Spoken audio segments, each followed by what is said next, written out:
There are a lot of things in life that we have no control over whatsoever, but we do have control over our focus.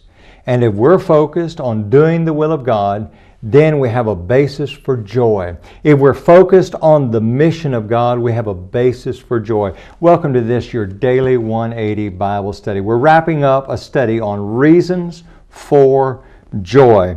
And today we're talking about the fact that joy is the natural result of being focused on the will of God, focused on the mission of God.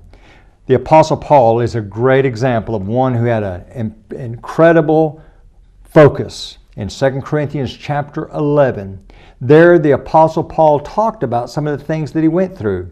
Any one of these things would have been enough to make most people just throw up their hands and say, I quit. God's not fair. Listen to what Paul had to say about the things that happened to him. From the Jews, 5 times I received 40 stripes minus 1.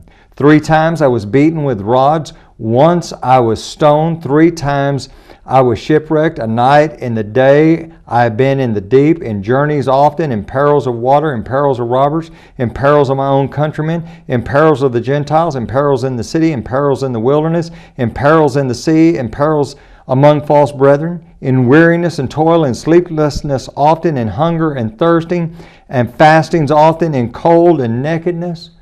Wow! But he didn't throw up his hands and quit.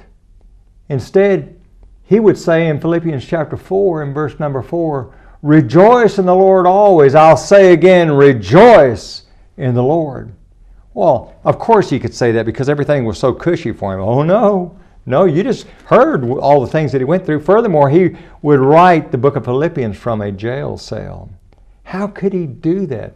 He had the proper focus.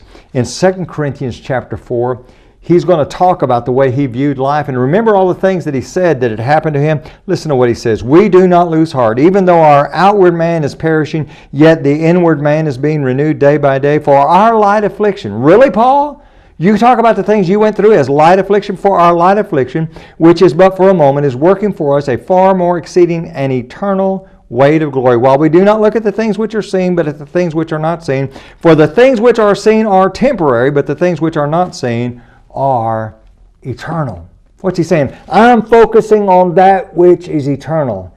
And because of that, Paul could say, rejoice in the Lord always. I'll say again, rejoice in the Lord. Join us again next week for your Daily 180.